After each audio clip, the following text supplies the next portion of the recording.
ज्या महापुरुषांच्या पावनभूमीमध्ये आपण आहोत ते सद्गुरू बाळनाथ महाराज.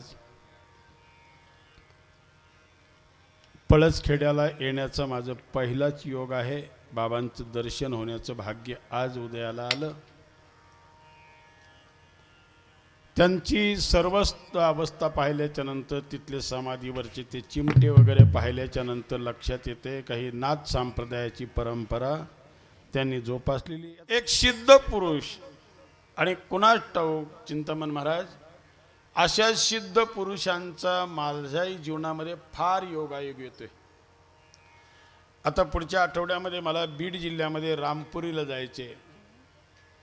ही जशी 435वी वर्षाची संजीवन समाधी आहे, 435च ना, तशी तिथे 750 वर्षापूर्वीच्या 2 संजीवनी समाधी आहेत. संजीवनी समाधी याचा अर्थ बऱ्याच जणांना कळणार नाही. जिवंत, जशी ज्ञानेश्वर महाराजांची आळंदीला आहेत तशी. त्या काळामध्ये तो अधिकार होता. आत्ताच्या काळामध्ये एखाद्याला समाधी घ्यायची ठरली तरी सरकार त्याला परवानगी देत नाही. आता याच्यातले जे अनुभव असतील ते तुमचे नंतर किती तुमच्या पूर्वजांनी तुम्हाला सांगितले असतील तो भाग वेगळा, आणि त्या काळातल्या लोकांना त्यावेळेला ते आलेले असतील. तिथे 2 समाधी आहेत. कधी बीड जिल्ह्यात गेलात, गेवराई तालुक्यामध्ये माजलगाव रोडला रामपुरी म्हणून गावे या गोदावरीच्या काठाला आहे. तिथे 2 संजीवन समाधी, एक लिंबराज महाराज आणि एक त्रिविक्रम स्वामी. फार मोठे अधिकार आहेत महाराज त्यांचे, आणि कोणी अशी संजीवन समाधी घेऊ शकत नाही महाराज. ज्ञानेश्वर महाराजांच्या भाषेमध्ये तया ते ओळखावया हेची संज्ञा, जगे नमस्कारी ती आज्ञा, ऐशे अतिजेत प्राज्ञा तो अवतार माझा, जेत संपत्ती आणि दया, दोन्ही वसती आलिया एके ठाया, ते ते जान धनंजया विभूती माझी विठाला विठाला विठाला. आणि असा जो अधिकारी पुरुष आहे आशाचे चरणरज लागल्याच्या नंतर काय होतं हे सांगणारा आजचा अभंग आहे. आतापर्यंत 42वे वर्ष आहे नाही उत्सवाचं.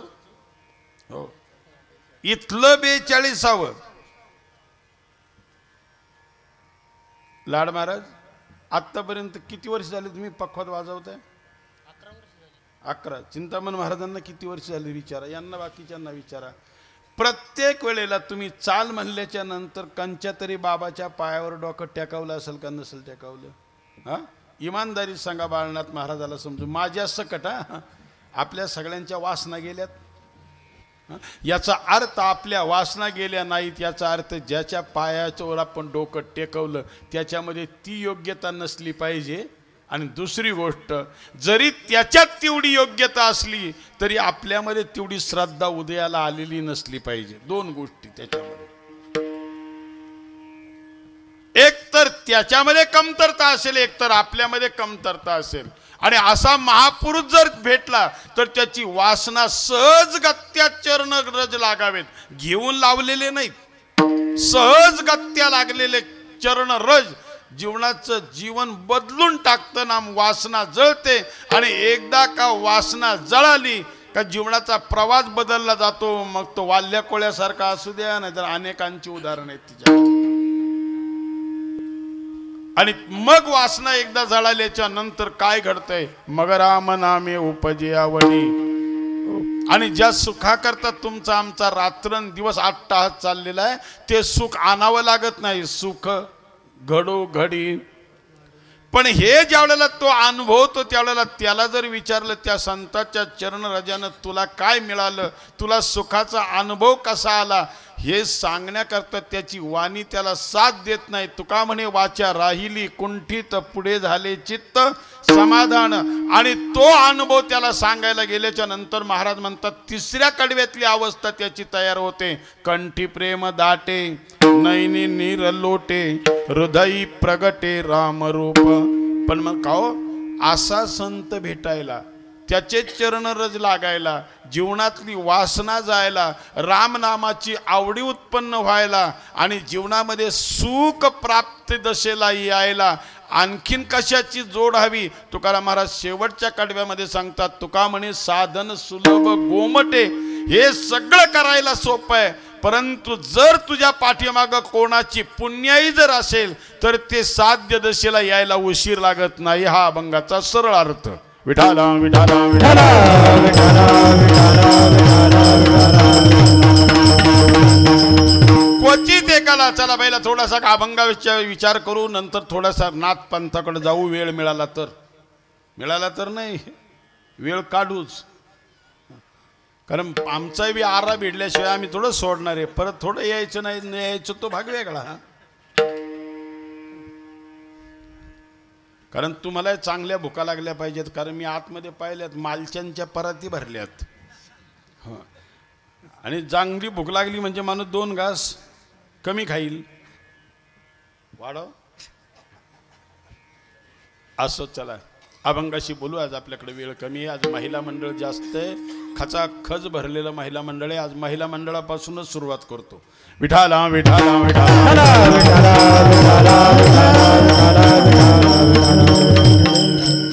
रामायणाचा जो विषय मला आज थोडासा रामायणातूनच तुम्हाला बाळणार अभंग आणतो. जी रामायण, अनेक रामायण आहेत. वाल्मिकी रामायण, कबंध रामायण आहे, अद्भुत रामायण आहे, आध्यात्मिक रामायण आहे, गोस्वामीजी तुळशीदासजींचं रामायण आहे. गोस्वामी तुळशीदासजींचं रामायण. आणि गोस्वामी तुळशीदासजी राहत होते काशीमध्ये. आणि काशीमध्ये राहत असताना आजही जर तुम्ही गेलात काशीमध्ये तर जिथे गोस्वामी तुळशीदासजींची बसायची जागा होती, जसं मी असा बसलोय, त्याला आपल्याकडे चौथारा म्हणतात, त्याला चौरा म्हणतात. गो चौरा आजही त्याला नाव आहे. तिथे स्वामीजी बसायचे आणि तिथून ती रामकथा लोकांना सांगायचे. दिग्गज महापंडित. आणि महाराज त्याचं एकमेव कारण होतं, जोपर्यंत मोठ्यांचा वरद हस्त मिळत नाही तोपर्यंत माणसाला कोणी मानत नाही.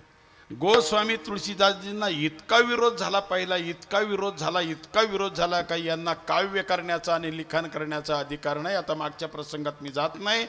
आणि म्हणून सगळ्यात तिथल्या विद्वान पंडित ब्राह्मणांनी विरोध केला. आणि आत्तापर्यंतची ख्याती आहे महाराज ज्ञानेश्वर महाराजांपासून. हो, घेण्या न देण्याचा काही अर्थ नसला तरी विरोध करणं. ज्ञानेश्वर महाराजांना भोगावं लागलं, नाथांना भोगावं लागलं, सगळ्यांना भोगावं लागलं, तुकाराम महाराजांना भोगावं लागलं. आणि म्हणून एक वेळेला त्यांचा हा जो रामचरितमानस जो ग्रंथ आहे, हा सगळ्यांनी ठरवलं, तुम्ही आम्ही त्याचा अभिप्राय देण्यापेक्षा आपण काशी विश्वनाथाच्या मंदिरामध्ये तो ठेवू. आणि काशी विश्वनाथाच्या मंदिरामध्ये ठेवल्याच्या नंतर महाराज भगवान शिवानं जर कोणाला दृष्टांत देऊन अथवा त्याचा अभिप्राय जर दिला तर मग आपण तो ग्रंथ मानू. सर्वसामान्यांकडे नाही टाकला. कोणाकडे टाकला? हायकमांडकडे, राष्ट्रपतीकडे टाकला. कारण विश्वाचा विश्वनाथच आहे ना बाबा तो. आणि कपाट दरवाजे बंद करून घेतले, ग्रंथ आतमध्ये ठेवला गेला. काशी विश्वनाथाच्या मंदिरामध्ये सत्य घटना आहे. आणि सकाळची ज्यावेळेला त्यांनी ते कुलप खोलली आणि तो ग्रंथ जेव्हा उचकला, भगवान शंकराने स्वतः येऊन काही त्याच्यामध्ये कोणाशी संवाद नाही साधला, कारण त्यानं संवाद साधण्या इतकं पुण्य कोणाजवळ होतं. पण त्या ग्रंथाच्या पहिलं पान उचकल्याच्या नंतर एक कोरं पान असतं, कुठल्याही ग्रंथाला असतं, कुठल्याही ग्रंथाला. पुस्तक घ्या, काही घ्या, त्या कोऱ्या पुस्तकावर हस्ताक्षरामध्ये लिहिलेलं होतं, सत्यम शिवम सुंदरम.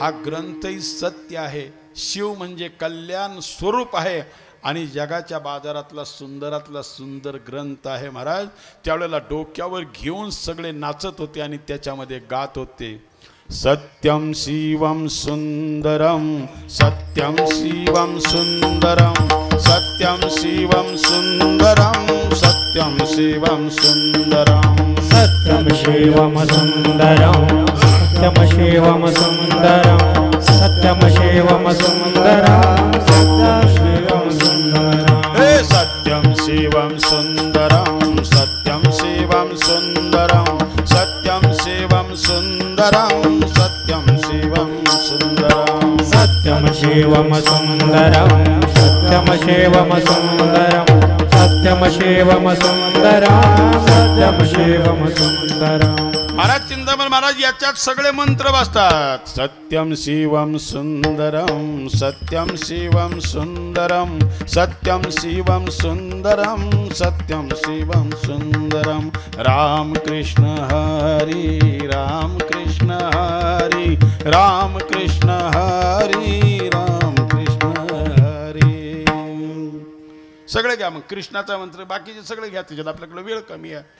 आणि तिथे बसून गोस्वामी तुळशीदासजी नंतर गोचावर्यावर कथा सांगायला बसायचे. आणि एक लक्षात ठेवा, परमार्थ करणाऱ्या सगळ्या सज्जनांना माझी विनंती आहे महाराज, परमार्थ करताना आणि आपल्या साधनेच्या गंतव्यस्थानाला जाताना जर आपल्याला अनेक संकटांवर मात करत करत जर जायचं असेल तर निश्चित समजावं का आपला मार्ग हा देवापर्यंत जाणार आहे. आणि फारच सुखामध्ये जर मार्ग गेला तर तो तिथपर्यंत जात नाही महाराज. आणि एक दिवस रामायणाची कथा सांगत होते गोस्वामी तुळशीदासजी बसलेले होते. सगळे दिग्गज पंडित काशीमधले विद्वान समोर ऐकायला बसलेले होते. आणि आत्ता तुम्ही जसे बसलात ना असे सगळी लोक बसलेली होती. गोस्वामी तुळशीदासजी सांगत होते. आणि त्या दिवशी योगायोगानं नेमका शबरीचा प्रसंग चालू होता. एका भिल्लाच्या घरामध्ये जन्माला आलेली आहे आणि तिचं लग्न ठरलं. आता हे सगळ्यांना माहिती आहे, याच्यातला कोणी उभा केला तरी सांगल, माहिती आहे ना. भिल्लाच्या घरात जन्माला आली, हा त्यांच्याकडे काय हात केला ते सांगतात का? हा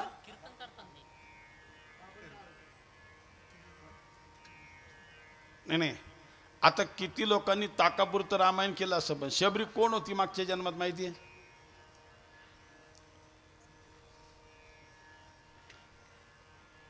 सांगतो त्याला. एकदा इंद्र दरबारामध्ये, नीट आहे का, इंद्र दरबारामध्ये इंद्राच्या समोर रंभा आणि अप्सरा नाचत होत्या, नृत्य करत होत्या. आणि इंद्र, जसा मी आत्ता बसलोय ना असा इंद्र भगवान आपल्या आसनावर बसलेले होते. समोर त्या नृत्य करत होत्या, त्या नृत्यांगना रंभा आणि अप्सरा महाराज. शास्त्र शुद्ध नाचणारे गाणारे गंधर्व रंभा अप्सरा, शास्त्र शुद्ध. हो, ज्याला खरोखर नाचायचे ना महाराज त्याने भगवान श्रीकृष्णाचा आणि भगवान शंकराचा अभ्यास करावा. आणि म्हणून भगवान शंकराला नटराज म्हटलेलं आहे आणि भगवान विष्णूला नटवर म्हटलेलं आहे. नटवर नागर नंदा भजरे मन गोविंदा. नाही तर मग आपल्यांच्या नाचायच्या पद्धती नवरदेवाच्या पुढच्या पहा, त्याला तालही नाही ठेकाय नाही, दुसऱ्याच पाय तुडीत घेण्यान देण्याचं ते. कारण त्याला कळतच नाही का माझा पाय कुठं पडतोय, कारण त्यावेळेला तो चंद्रावर गेलेला असतोय. विठाला विठाला विठाला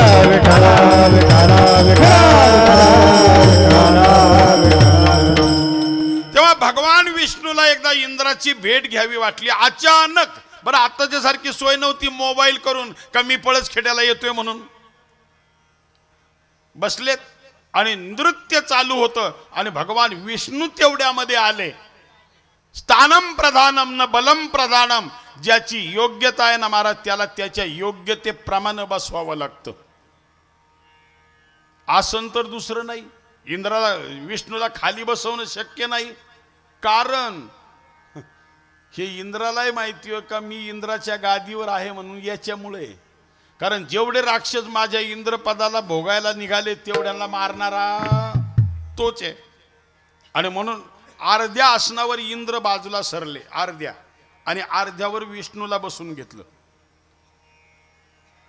आणि विष्णूला जेव्हा बसून घेतलं आणि नृत्य चालू होतं आणि नृत्य करता करता त्याच्यातल्या एका अप्सरेचं लक्ष विष्णूकडे गेलं आणि त्या अप्सरेचं नाव आहे नयनतारा.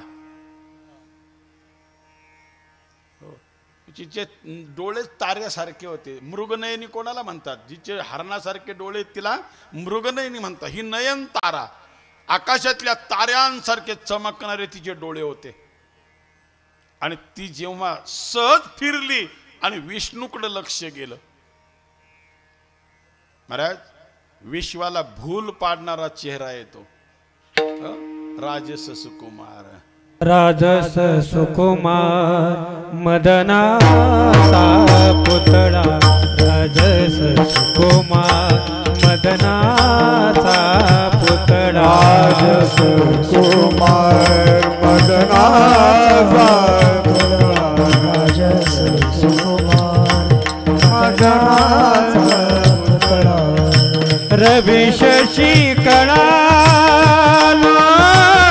पहिले, रवी शशी कळा पहिले, कस्तुरी मळवट चंदनाचे बोटे, कस्तुरी मळवट चंदनाचे बोटे, शशी कळा लोपाया, रवी शशी कळा लोपाया, कस्तुरी मळवट चंदनाचे बोटे, कस्तुरी मळवट चंदना.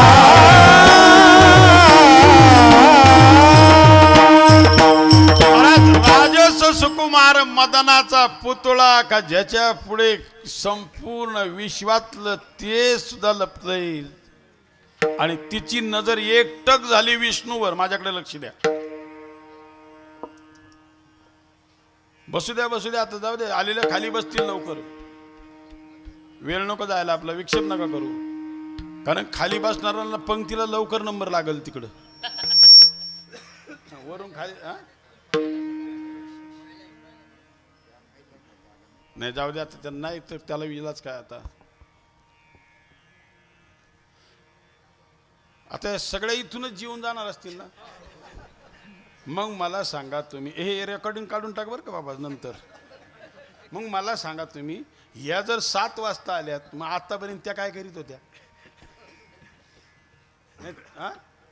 जर खायला चिते बरं, घरातल्या सगळ्यांसकट आहे ना,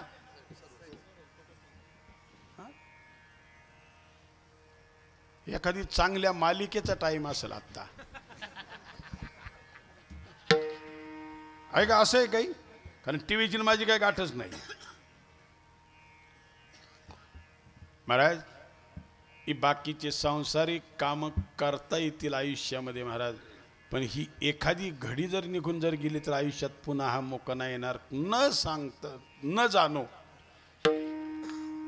एखादा स्वाती नक्षत्र येतं ना, स्वाती नक्षत्र, त्यावेळेला समुद्राच्या तळाला जे शिंपले असतात ना, शिंपले नीट आहे का, शिंपले असतात ना, ते स्वाती नक्षत्रात वर येतात आणि तो शिंपला कळला का तुम्हाला? पहिली लोक ती साई खरडायला उपयोग करायची त्याची. तो असा पंकुड्या उघडतो दोन्ही आणि त्याच्यामध्ये एक स्वाती नक्षत्राच्या पावसाचा थेंब पडला का तो लगेच मिटला जातो आणि मिटला का तळाला जातो. स्वाती नक्षत्रातच ते वर येतात. एक जरी थेंब पडला तरी तो लगेच मिटतो. जसं लाजाळूच्या झाडाला हात लावल्यावर होतं बा. पाहिलं लाजाळू झाड पाहिलं कोणी? आता लाजाळू असेल त्याला कळलं, जो बिन लाजाळू असेल त्याला काय.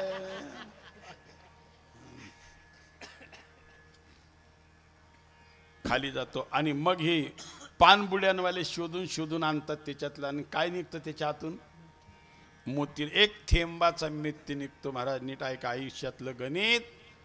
शिंपल्यामध्ये मोती जन्माला येतो. स्वाती नक्षत्राचा थेंब पडल्याच्या नंतर तुमच्या आमच्या कानांचा आकार शिंपल्यासारखा आहे. 2 शिंपले एक जागी करा, शिंपला होईल.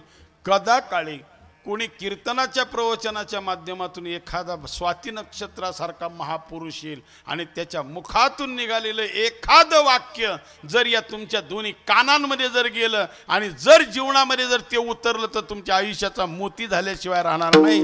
हा त्याच्यातला शाब्दिक अर्थ आहे महाराज. पण तिथपर्यंत वेळेवर गेला तर विठाला विठाला विठाला.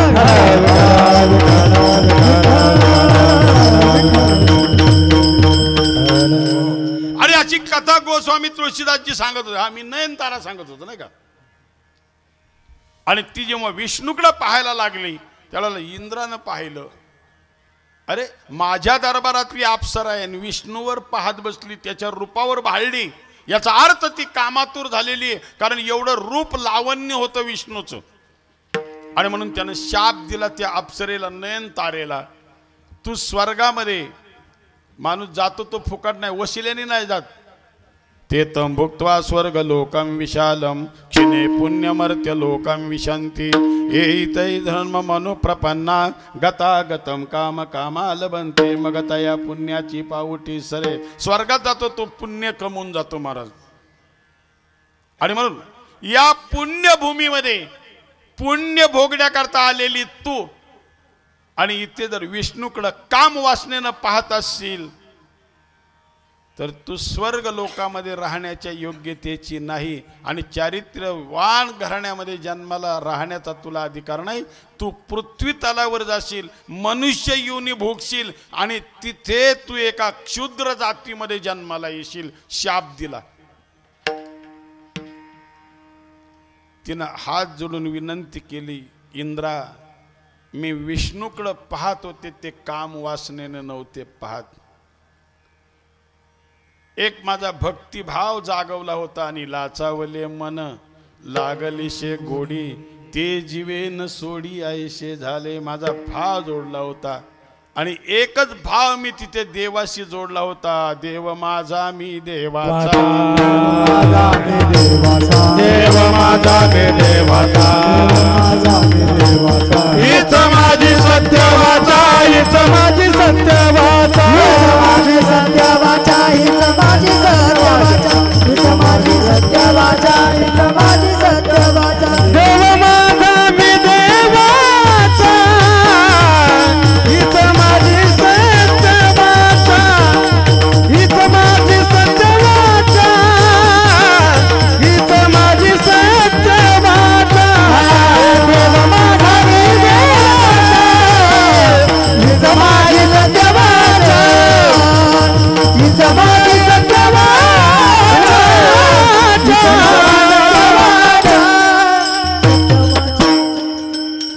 भगवान विष्णूच्या लक्षामध्ये आलं का तिथे आज नयनतारा माझ्याकडं काम वासनेनं नव्हती बघत. का?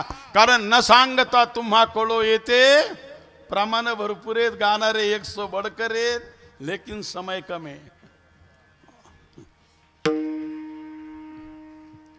ध्यानावस्थित तद्गतेन मनसा पश्यन्ति यम योगिनो. ओळखलं भगवान विष्णूनं, आणि इंद्राच्या समोर विष्णूनं सांगितलं, नयनतारा एका क्षुद्र जातीमध्ये तू जन्माला जाशील,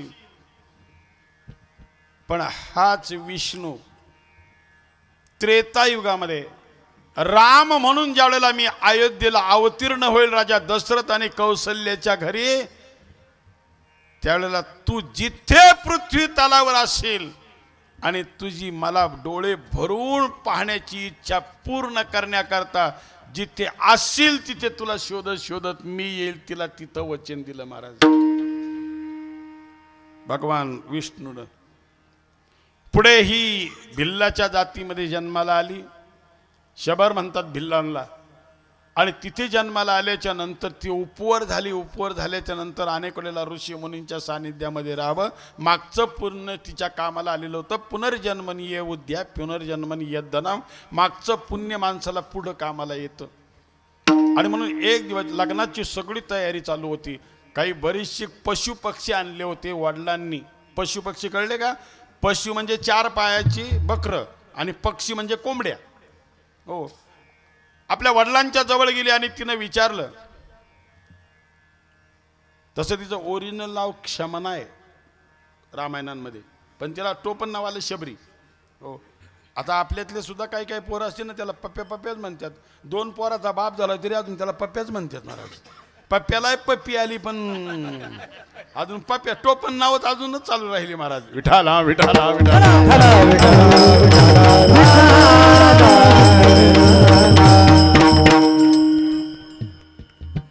बाबा, ही सगळी सगळी बकरं आणि कोंबड्या कशासाठी, पशुपक्षी कशासाठी? म्हणले बाळ तुझं 2 दिवसानं लग्न होणार आहे ना, त्या विवाहाला जी मंडळी आपली येणार आहेत ना त्यांच्या जेवणाची मेजवानी आहे. आता आदिवासीच भाग होता तो.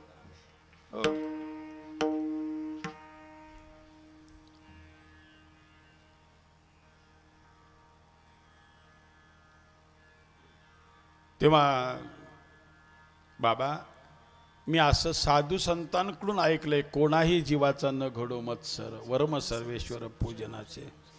कोणाची हत्या करून त्याचं दुःख घेऊन मी माझ्या जीवनाचा प्रवास सुखाचा नाही होणार.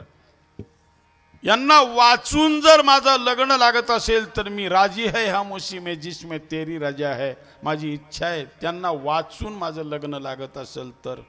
महाराज एक या शबरीतून भिल्लाच्या मुलीकडून एक शिकून घ्या. नाही कोणाचं भलं करता आलं तर करू नका, कोणाचा आशीर्वाद घ्यायला शिकत चला. मग तो कोणाचाही असो. नाही जाती करता माती खावी लागते. त्यांचं जेवण द्यावं लागेल आपल्या जातीला, दुसरं चालणार नाही. अनेक वेळेला समजून सांगण्याचा प्रयत्न केला पण आपल्या वडिलांचा हट्ट सुटत नाही असं पाहिल्यावर त्या रात्रीला तिनं पळून जाण्याचा निर्णय घेतला. 1-2 दिवसावर लग्न आले आणि म्हणून ती रात्रीची निघाली. पण महाराज जाता जाता काय केलं तिनं, ज्या खुराड्यामध्ये जिथं बंदिस्त करून हे पशुपक्षी ठेवलेले होते, ज्या पिंजऱ्यामध्ये, जाताना त्याचे दरवाजे उघडून दिले आणि त्यांना मुक्त करून दिलं. जा तुम्ही तुमच्या स्वच्छंदी जीवनानं जीवन जगा, तुम्हाला मी मुक्त करून देते. आणि ते दरवाजे उघडून दिले आणि शबरी निघाली अंधारात रात्रीची. महाराज कोणाचा दुवा केव्हा लागू पडेल पता नाही, पण ज्यांच्या मानेवर दुसऱ्या दिवशी सुरी पाडणार होती त्या सगळ्यांनी तिला जाताना जाताना तिला आशीर्वाद दिला होता. शबरी आज जसं तू आम्हाला या मरणाच्या दारातून मुक्त केलंस असा तुलाही माझा परमात्मा भेटेल आणि तुला या जन्म मरणाच्या मृत्यूच्या कचाट्यातून मुक्त करेल. जाताना तेवढा आशीर्वाद दिला होता भगवंत भेटण्याचा, पशुपक्ष्यांनी आशीर्वाद दिला होता. तिची कथा गोस्वामी तुळशीदासजी सांगत होते. पुढे तिला मातंग ऋषी भेटले, मातंग ऋषींच्या आश्रमात गेली. बऱ्याच जणांना ही बाकीची कथा माहिती आहे. त्याच्यानंतर ती त्यांच्या आश्रयाला गेली. आश्रयाला गेल्याच्या नंतर तिथे बरेच दिवस राहिली. अर्ध आयुष्य तिचं तारुण्य गेलं. मातंग ऋषींचा एकदा जाण्याचा प्रसंग म्हणजे देह सोडण्याचा प्रसंग आला. त्या दिवशी जवळ घेतलं आणि तिला सांगितलं, बाळ अहम पंचत्वम गता, मी आज पंचतत्वामध्ये विलीन होणार आहे, म्हणजे माझा देह सुटणार आहे.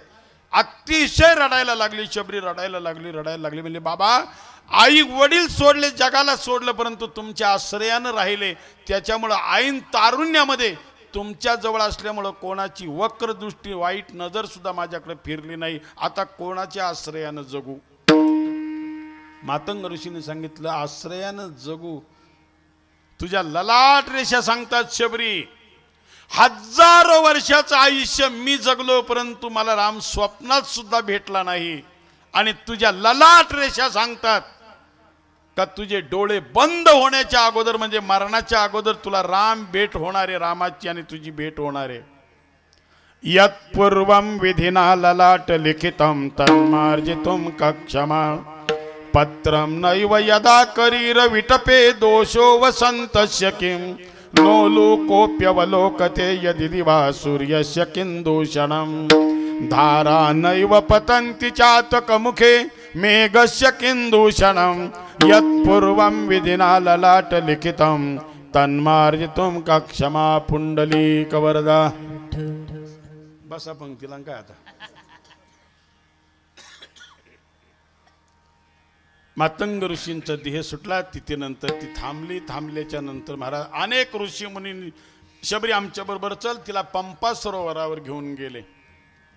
कारण मी ते गुरुजींची सेवा करीत, समाधीला पूजा करत जाईल, पाणी घालत जाईल. नाही नाही नाही नाही म्हणजे बाळ इथं तू एकटी जर राहिली तर दिवसभर त्या समाधीवर डोकं ठेवून रडत बसशील. मागच्या गुरुंनी केलेल्या प्रेमाच्या आठवणी तुला आठवतील आणि म्हणून आमच्या बरोबर चल. तिला बरोबर घेऊन गेले. एक सुंदर अशी झोपडी घालून दिली आणि घालून दिल्याच्या नंतर महाराज तिथे ती रोज जायची, ती वाटा झाडायची. राम येणारे गुरुजी बोलले. हो, गुरुजींची वाक्य आहे. एवढा विश्वास होता. निष्ठावंत भाव भक्तांचा स्वधर्म, निष्ठावंत भाव भक्तांचा स्वधर्म, भाव भक्तांचा स्वधर्म, निर्धार हे वर्म चुकून हे, निर्धार हे वर्म चुकून, निष्ठावंत भाव भक्तांचा स्वधर्म, निर्धार हे वर्म चुकून, निर्धार हे वर्म चुकून, निर्धार हे वर्म चुकून, निष्ठावंत भाव भक्तांचा स्वधर्म, निर्धार हे वर्म चुकून, निर्धार हे वर्म चुकून, निर्धार हे वर्म चुकून. एक सांगू तुम्हाला, आयुष्यात कधी कोणावर निष्ठा जोडत नका जात जाऊ आणि खात्री झाल्याच्या नंतर निष्ठा तोडत नका जात जाऊ. पण आपलं कसं आहे माहिती का, पाणी तेरा रंग कैसा. हो, दरवर्षी बाबा बदलला का निष्ठा बदलती. हो, प्राण गेले तरी निष्ठा तोडत नका जात जाऊ. आता याच्यावर स्वामी रामतीर्थांचं फार मोठं प्रसंग आहे, पण मी सांगत नाही, तिकडे आपल्याला वेळ नाहीये. वाट बघत बसली. रोज रस्ते झाडावेत, फुलं आणावी, फळं आणावी.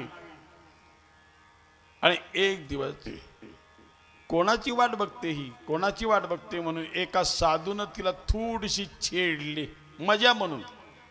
मला करू आवडीने वाद तुमच्या सुखाचा संवाद. मोठाल्यांचे वाद सुद्धा आवडीचे असतात महाराज, आवडीचे. कधी कोण महापुरुष भेटेल महाराज सांगता येत नाही.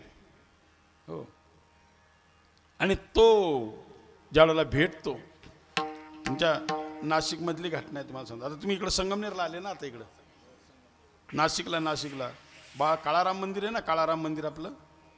हां, गेले ना किती जण पाहायला. आणि गोराराम मंदिर कुठे आहे? ते काळाराम मंदिर. त्या काळाराम मंदिरामध्ये एकदा मामासाहेब दांडेकरांचं कीर्तन होतं. याच्यात दांडेकर मामांचं कीर्तन ऐकलेलं कोणी आहे का? जरा हातवर करा बरं. हा, अजून का नाही ऐकली जास्त?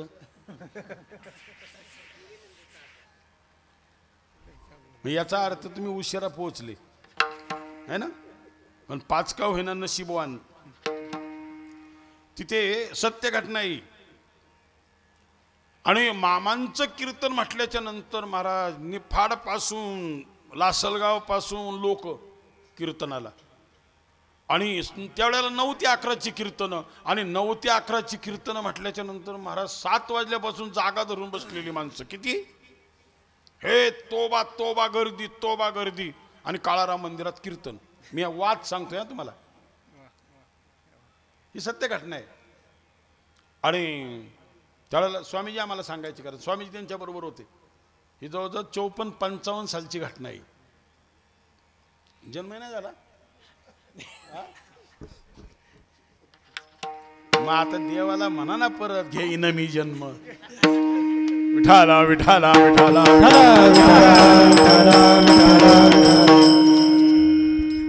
आणि लोक आत जायची, पाय ठेवायला जागा नाही महाराज.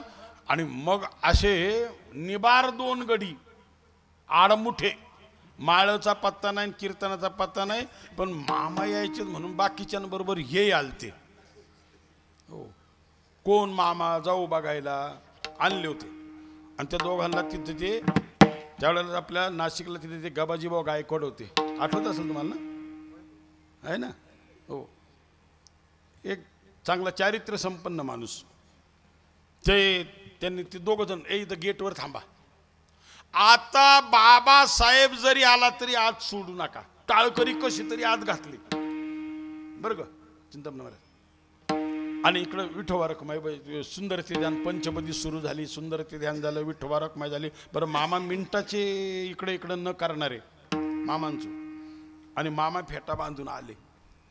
तोपर्यंत जेवढी आली ना तेवढी ह्या रगील गाड्याने बाहेर बस, बाहेर बस, आज जागा नाही, आज बस. बाबासाहेब आला तरी आज सोडला नाही. आणि फेटा बांधून मामा आले गेटवर. बरं यांनी सांगताना सांगायचं ना कीर्तनकार सोडून कोणाला सोडू नको म्हणून. बरं यांनी बापजन्मी कधी कीर्तनकार काय भानगड असती पाहिलीच नव्हती. बरं यांना वाटलं कीर्तन सुरू झालंय तिकडं आतमध्ये पंचपदी झाली म्हणजे कीर्तन सुरू झालं आणि मामा आले फेटा बांधून.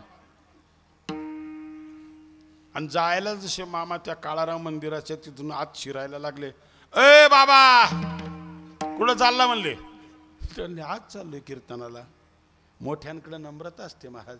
नदीचं पाणी कधी खळखळाट नाही कधी पण वाडा गपचिप नाही चालत कधी. हो तुमच्या मायासारखा जर अर्ध्या हळकुंड पिवळा झालेला असताना तो म्हणला मला ओळखी मला काय समजला तुला काय समजायचे गाजर गावताच्या पलीकडे काय समजायचे तुला. अरे मला आज तुला सांगितलं नाही एकदा आवाज सुद्धा नाही महाराज. बरं ती आता तास 2 तास वैतागलेली इमानदारी सांगतो मला. शेवटी कोणीतरी पुढून पाहिलं हे काय जाऊ देत नव्हते. आणि मग एक जणांनी त्यांना दोघांना जाऊन आले आणि म्हणले मामा त्यांना येऊ द्या त्यांना येऊ द्या. त्यांनी पाहिलं म्हणले हा कोण बाबा आहे बाबा एवढा महत्वाचा. मग बामा गेले त्यांनी विना घेतला अभंग घेतला आणि कीर्तन सुरू झालं. आणि मग या दोघा चर्चा म्हणले आपण नको तोच गडी अडवला म्हणले. नको तोच गडी अडवला म्हणजे. महाराज मोठ्यांची मन खरंच मोठी असतात. कीर्तन संपलं आणि एवढी तोबा गर्दी होती मामांच्या दर्शनासाठी.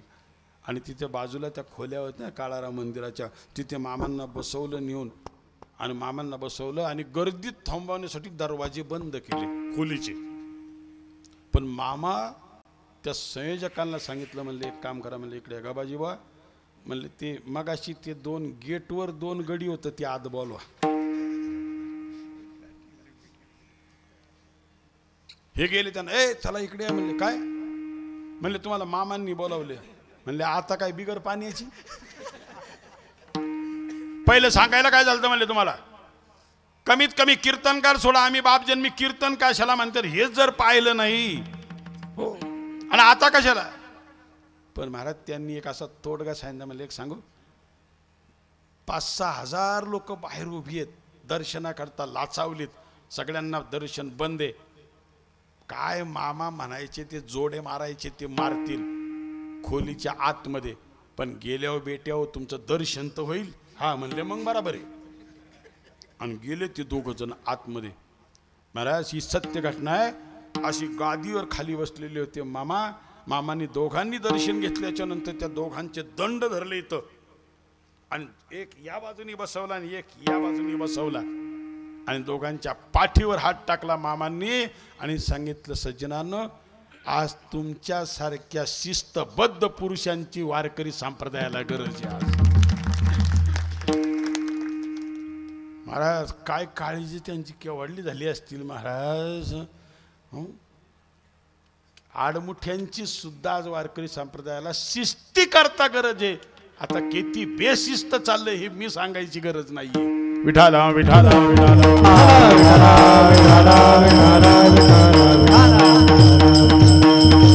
आणि मग एकानं सहज विचारलं म्हणजे शबरी अगं तुला पाणी प्यायला तहान लागली तर पंप सरोवरात जाते. खायला जर लागलं तर कुठं कंदमुळं आणून खाते. कंदमुळे पाला धातूच्या पोषणा खाती वास वनांतरी केला हात पसरी जिने धिकत्याचे करतल भिक्षा तरुतल वास हातावर घेऊन खाते ना भांड. आणि जर यदा कदाचित तुझ्याकडे राम आले तर तू त्याचं स्वागत कशानं करशील कसं करशील तू त्याच्याकडं. जब मेरे राम जी का आवन होगा शबरी की कुटियों का पावन होगा. जब मेरे राम जी का आवन होगा शबरी की कुटियों का पावन होगा. जब मेरे राम जी का शबर के कुटियों का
पहिली ती काय म्हणाली अजून सांगतो, कारण एवढ्यानी सत्कार पुरा होत नाही महाराज. बगिया में जाके मैं तो कलिया चुन लाऊंगी, हार बनाऊंगी और गले में पहनाऊंगी, पूजा की थाली में चंदन होगा, शबरी की कुटिया का पावन होगा, जब मेरे राम जी का वन होगा, शबरी की कुटियों का पावन होगा.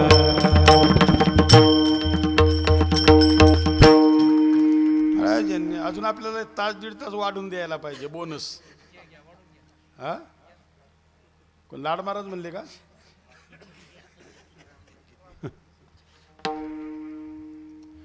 बरोबर, त्याचं काय चुकलंय, त्याला कंच्या ऑर्डर मध्ये वाढून घ्यायची सवय. त्याला विनोदाचा भाग आहे, त्याचाच 8 तास होता कार्यक्रमासाठी महाराज.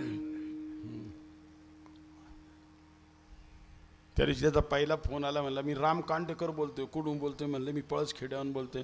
आता मी म्हणलं राम कांडेकर, माझ्याबरोबर राम कांडेकर एक आहे, हा दुसरा राम कांडेकर कुठून आला?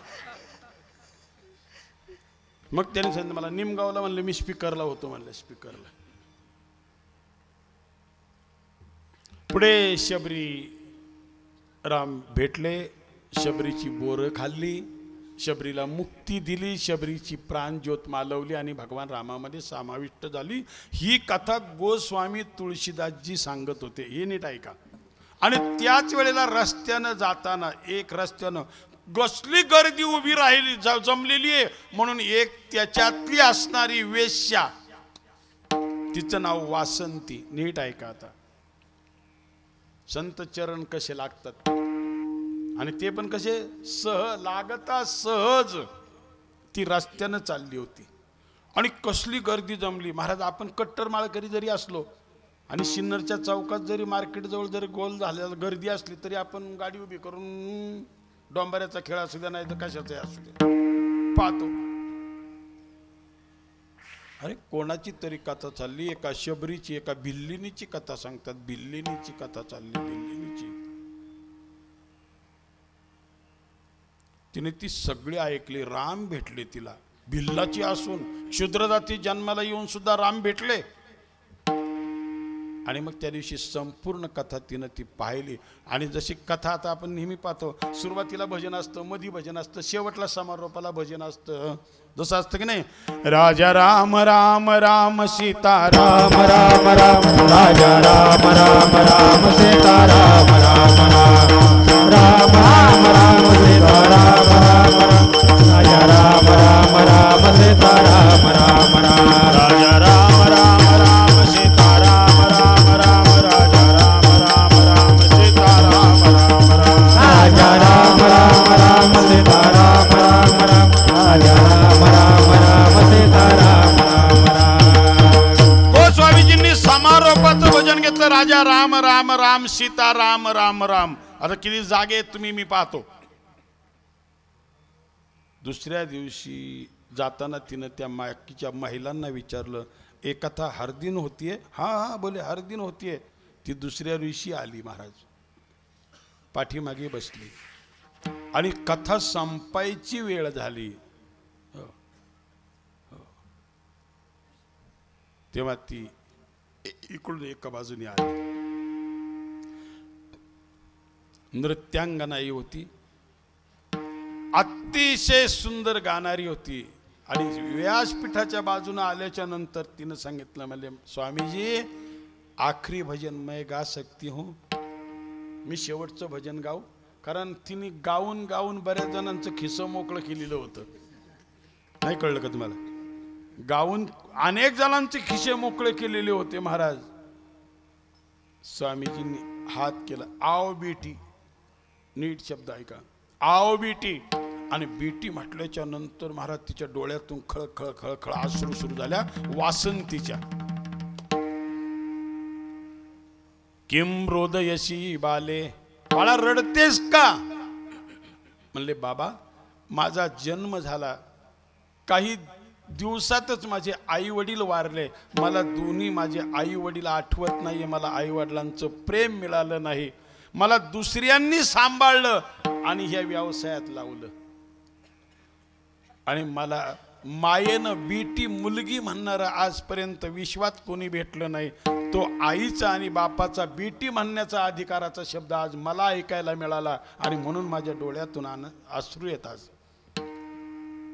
ती जशी गायला पुढे यायला लागली तसे खालचे पंडित बसले होते ना, धर्म मार्तंड, त्यांनी सांगितलं, बोले स्वामीजी आपको पता नहीं ये श्री कौन है और ये गाएगी तो हम कथा में नहीं बैठेंगे. काय करावं, स्वामींच्या पुढे मोठा प्रश्न पडला. अरे माझा संप्रदाय सांगतो सकळाशी येते आहे अधिकार. कलियुगी उधारा अर्चना में, कलियुगी उधारा अर्चना में, कलियुगी उधारा अर्चना में, कलियुगी उधारा अर्चना. यारे यारे लहान तोर याती भलते नारी नर. महाराज एवढा तुकडा घेतलाय ना आपण, नको तिथे त्याचा वापर करतो महाराज. एक आहे, सगळ्यांना अधिकार आहे, मी नाकारत नाही, तुम्ही पण घटनेप्रमाणे आपण भारतीय घटनेमधले अधिकारी आहोत, एक एक संविधानाचे. पण आता आपण विधान भवनात आणि संसदेत जाऊन नाही बसत का? जाऊन बसतो आपण, आणि आता तर बसायला नाही मिळायचं. काल 2 पासावाल्यांनी घोटाळा केलाय, पाहिलं असेल ना. त्यामुळं आता पुढारी सुद्धा पास द्यायला कानकुस, म्हणजे हेच नापास व्हायची वेळ आली आता. महाराज जरूर करावं महाराज. मग माझी एकच तुम्हाला कळकळीची विनंती आहे, आपला अधिकार, आपलं कर्तृत्व, आपली नैतिकता सांभाळावी आणि कुठेही आपल्यापासून परमार्थाची असो ना ते व्यवहाराची असो, कुठेही मर्यादा तुटणार नाही याची स्वतः जाण घ्यावी आणि नंतर कार्य जरूर करावं महाराज. पण आता तसं नाही राहिलेलं महाराज. जो तो स्वतःला आपल्या कोंबड्याने उजाडलं पाहिजे याची भावना झालेली आहे महाराज. पण याचं कोंबडं दिवस उगवून दुपार झाली तरी आरवत नाही, त्यांनी कवर थांबायचं, उगवायचं. मर्यादा आहेत, थोड्याशा मर्यादा पाळण्याचा प्रयत्न करत चला महाराज. हो, आजही महिलांनो थोडंसं का तुझं शूटिंग असल्यामुळं मला फार मोठं जबाबदारीने बोलावं लागते. हो, कारण आमची इंदुरीकर महाराज असंच थोडंसं खरं बोलून गेले तर घोटाळा झाला, आणि आहे ते शास्त्रामध्ये सत्य आहे महाराज. हो, पण आज खरं बोललं तर सख्याईला राग येतोय महाराज. पण माता माऊल्यांनो लक्षात ठेवा, जीवनामध्ये फार मर्यादांचं उल्लंघन तुम्ही करत चालल्यात. अजून खेड्यात फार चांगलं आहे महाराज, खेड्यात. शहरात तर महाराज किचन मध्ये सुद्धा चपला गेल्यात आता. किचन मध्ये जर त्यांना विचारलं, म्हणले ताई किचन मध्ये चपला नाही, म्हणले त्या स्वयंपाकाच्या आहेत. स्वयंपाकाच्या आहे, मग पळी नाही सापडली तर त्यांनी हटव.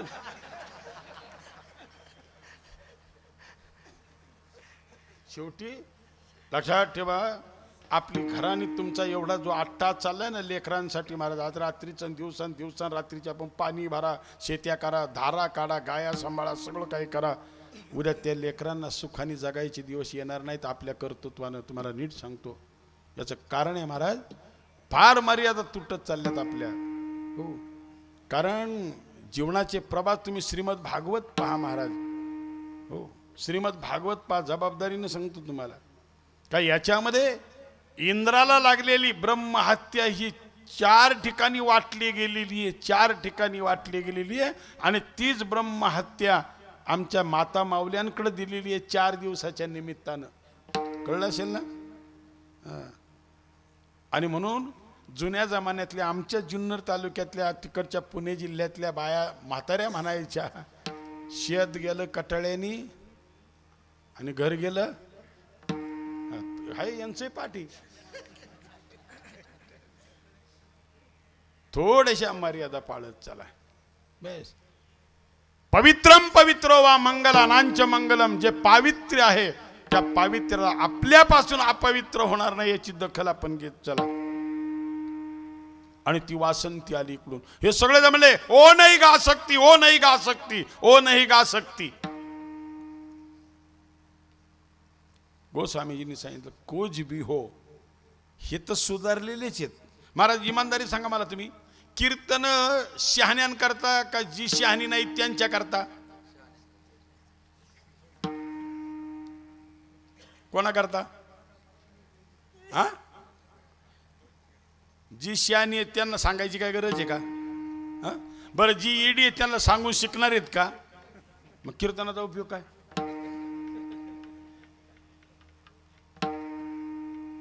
आणि जेव्हा तिने हार्मोनियम घेतली, महाराज ती गाणारीच होती पट्टीची. मगाशी काय ऐकलं भजन तुम्ही ऐकलंय ना? नीट मला उत्तर द्यायचे तुम्हाला. आता काय म्हणाली होती ती? राजा राम राम राम सीता राम राम राम. आणि वासंतीनं जेव्हा गायला सुरुवात केली तेव्हा राजा राम राम राम राजा राम राम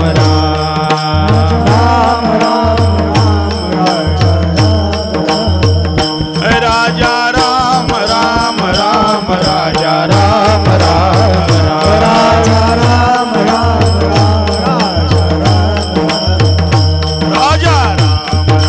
राम राजा राम राम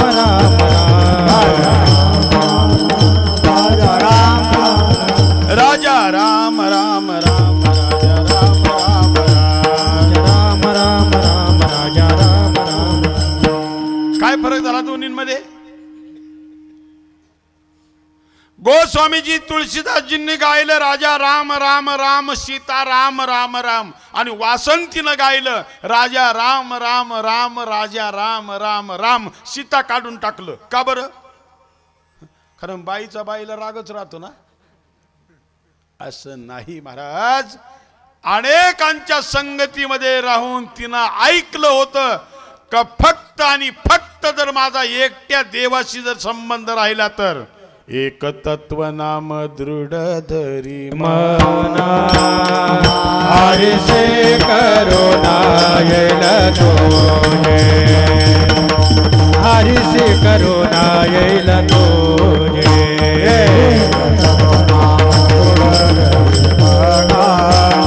हरिसे करुणा हरिसे करुणा. एक तत्व नाम जर जीवनामध्ये जर धरलं, एक निष्ठेनं जर राहिली तर हरीशी करुणा येईल तुझी. हे ऐकत होती मागे वासंती महाराज. आणि तिनं जेव्हा ते गायलं आणि गायल्याच्या नंतर जशी चाल म्हटल्याच्या नंतर आपण कीर्तनकाराचं दर्शन घेतो. याचा विना पहाऱ्याचा त्याने घेतला तरी आपण त्याचं दर्शन घेतो. पण महाराज आता आम्ही बऱ्याच ठिकाणी पाहतो, बरेच आकडीचे गायक आहेत, ते चाल म्हणून झाल्याच्या नंतर वाकायला नाही तिथे, तसेच जाते ते तसेच, आणि ते तसेच जाणार. नाही कळलं का ते? अरे नम्र झाला बुता तेने कोंडिले अनंत महाराज. आणि जेव्हा तिनं ते भजन गायलं, नीट आहे का, आणि भजन गायल्याच्या नंतर गोस्वामीजींच्या दर्शनाला व्यासपीठावर तिथे वाकली आणि गोस्वामी तुळशीदासजींच्या चरणावर मस्तक ठेवलं. आणि परिणाम गोस्वामी तुळशीदासजींच्या चरणाची माती तिला लागली. आणि काय झालं? संत चरण राजा लागता सहजा, संत चरण राजा लागता सहजा. हो संत चरण राजा लागता सहजा, संत चरण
वासने तुझी जळणी चाळे एवढंच कामापुरतं घ्यायचं होतं आपल्याला. संत चरण रज लागले आणि वासना हा? जळाली की नाही. आणि वासना जळल्याच्या नंतर काय झालं ते दुसरं कडवं. मग राम नामे उपजवडी मग राम नामे उपजी आवडी मग राम आले उपजे आवडी मग राम नावे उपजे आवडी सुख गणगानी वाढू लागे सुख गणगानी वाढू लागे सुख घडघडी वाढू लागे सुख घडघडी वाढू लागे मग राम नामे उपजी आवडी मग राम नामे उपजी आवडी मग राम आले उपजे आवडी मग राम आले उपजे आवडी एकदम जो सुज्ञ ऐकणार असेल त्याला क्रम सांगतो बा. संतांचं चरण लागले वासना वासंतीची जळाली राम नामाची आवडी निर्माण झाली आणि तिनं गोस्वामीजींना दुसऱ्या दिवशी प्रणाम केला आणि सांगितलं म्हणले बाबा मी काशी छोड़कर जा रही हूँ. कहाँ म्हणले अयोध्या. इथं राहून मी आता भक्तीशिवाय राहू शकत नाही आणि भक्तीनं जर मी ग्रासलेले आहे माझं चित्त जर आता भक्तिमय झालेलं आहे आणि मी रोज भक्ती करता जर तुमच्या जवळ रोज रोज येऊ तर समाज तुम्हाला चांगल्या नजरेनं बघणार नाही. हो माफ करा कोणत्या नजरेनं समाज बघल याच्याकडं बघत चला. आज चांगली चांगली माणसं बा तो म्हणतो ही माझी मानलेली बहीण आहे. हे इकडचं नाही सांगत आमच्या तिकडचं सांगत महाराज. अरे कशाला त्या शब्दाला गालबोट लावत असशील महाराज. हो मर्यादा पाळत चला. कदापि ही नो हे सीमा उल्लंघन केले विसर्जन आह्वणीच पारी खातो आता झाला तुझा ठाव दृढ केला भाव एकविध. आणि मग मी अयोध्येला चालले. मैं अयोध्या जा रही हूँ. आणि तिनं आपलं घरदार जे काय होतं ते सगळं विकलं. गोस्वामीजींना येऊन पुन्हा प्रणाम केला आणि प्रणाम केला आणि अयोध्येला गेले महाराज. तिथं गेल्याच्या नंतर ती राम नामामध्ये इतकी लीन झाली. देव पाहावयाशी गेलो तेथे देवची होऊन या ठेलो. चिंतने चिंतने तद्रूप आता तद्रूप झाली महाराज. तद्रूप झाली. ही राम नावाची आवडी आहे. तसा संत भेटावा त्याचे चरण लागावेत आणि वासना जळल्याच्या नंतर जीवनाचा उद्धार व्हावा. हा झाला आपला एक पार्ट. चला आता थोडंसं बाळनाथ महाराजांकडे फिरूया. विठाला विठाला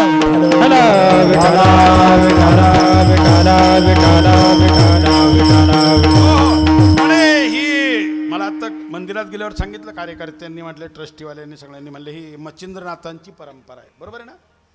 त्यांची भक्ती होती ती कोणाची.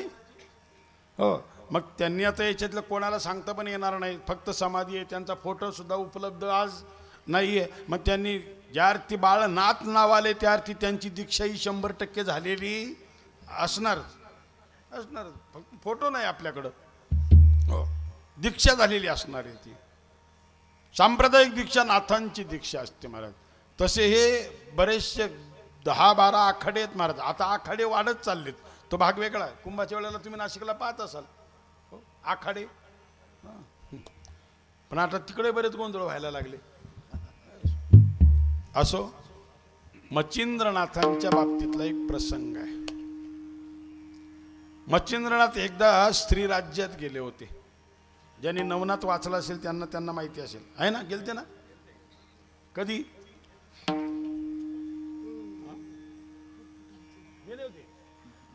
आणि हे गोरक्षनाथांना कळलं आपले गुरुजी श्री राज्यात आहे. बरं, तिथं हनुमान सोडून दुसरा बाबा चालत नाही. हा कसा काय गेला? बरं, गेले तर गेले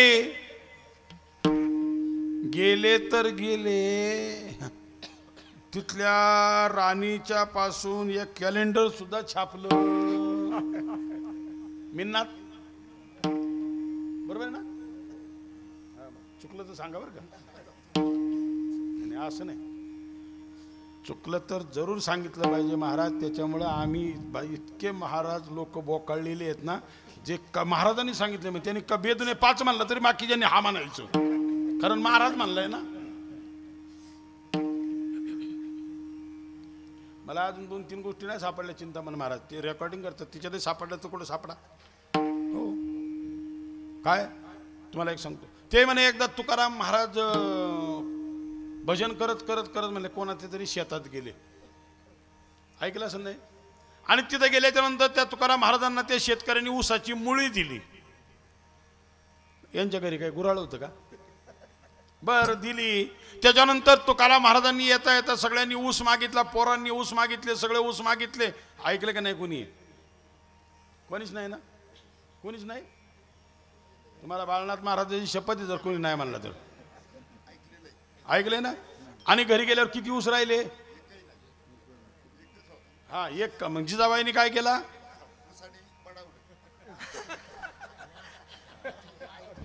हा, मग त्यांनी थोडं वाचलंय ते. त्यांनी जर वाचून अभ्यास केला असता तर ते ऐकायला माझं थोडं आले असते, ते सांगायला आले असते. हे वस्तुस्थिती आहे महाराज बाबा, बरोबर आहे. धन्यवाद. कुठल्या चरित्रात नाही. अहो, जी बाई तुकाराम महाराजांना जीव घातल्याशिवाय अन्नाचा कण तोंडात घालत नव्हती, बरोबर आहे ना? आणि तुम्हाला सांगतो, जे जे झाले अवतार तुका त्याचे बरोबर. तुम्हाला तर आणखी सांगतो, सत्ययुगामध्ये अंगद, द्वापार त्रेतायुगामध्ये सत्ययुगामध्ये प्रल्हाद, अंगद, उद्धव, नामदेव, चौयुगाचा भक्त नामा उभा कीर्तनी आणि जगद्गुरु तुका अवतार. 5 अवतार देवाच्या बरोबर घेतले. पण तुकाराम अवतारामध्ये पहिलं दर्शन जिजाबाईला झालंय, पायातला काटा काढायचं निमित्त करून. पण नंतर तुकाराम महाराजांना भामचंद्र डोंगराच्या खळीत दर्शन झालं. मग ज्या माता माऊलीला, आता तुम्ही पंढरपूरला जात असाल ना, यात्रेच्या वेळेला इमानदारीत सांगा, गोपाळपुऱ्यापासून बारीला लागल्याच्या नंतर किती तास लागतात दर्शनाला?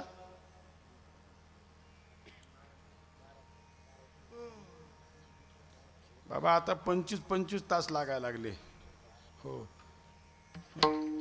याचा अर्थ याच्यातला कोणीच बारीला लागलेली दिसत नाही. हा, की तुमचं 12 तासात झालं? 2.5 तासात? हा, मध्ये मी यात्रेला म्हणतो, यात्रेला.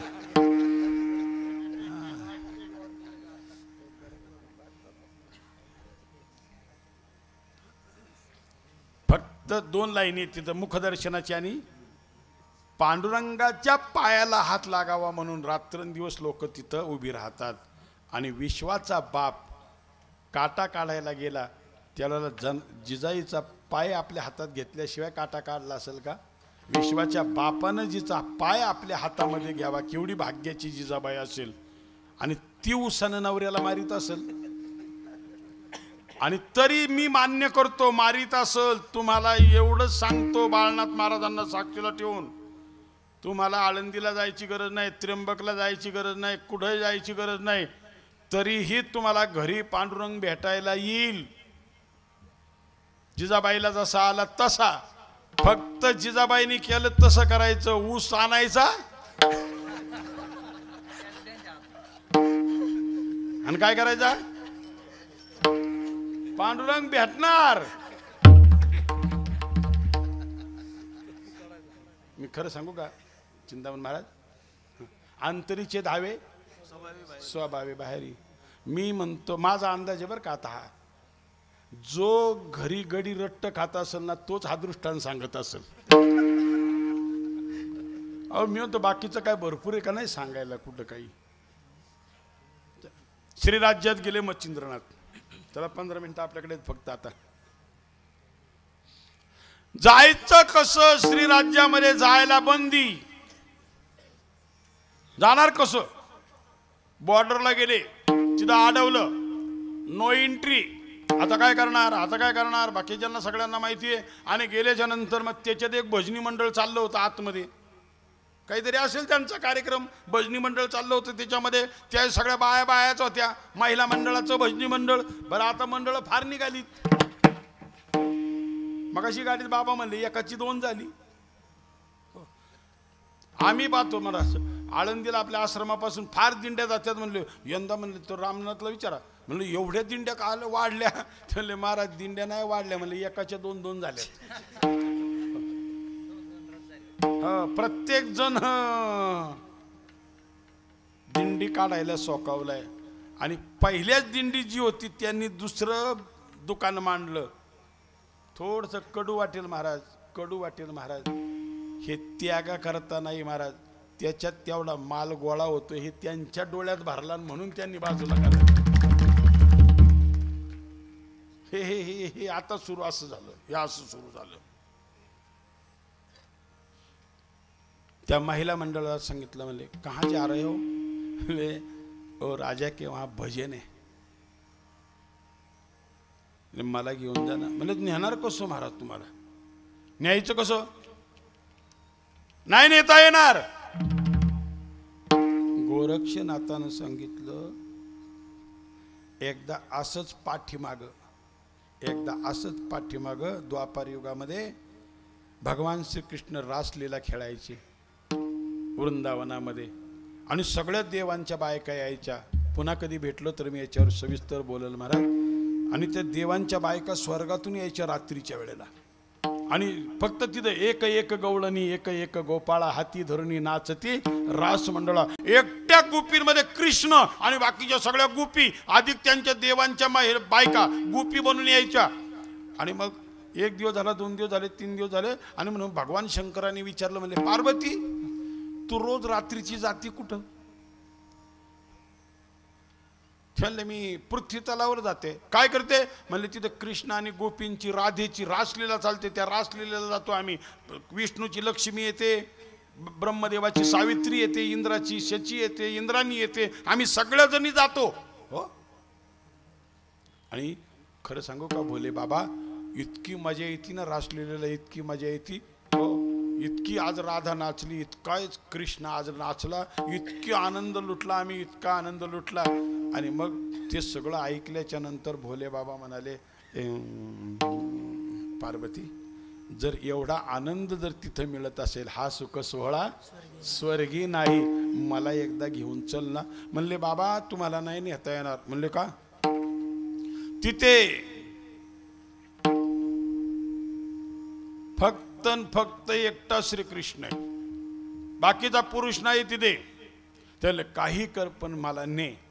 माता माऊल्यांनो एवढं 2-3 वाक्य अतिशय तुम्हाला कल्याण करणारी आहेत, शास्त्राची आहेत. फक्त मी माईक सारखं तुम्हाला ट्रान्सफर करतो.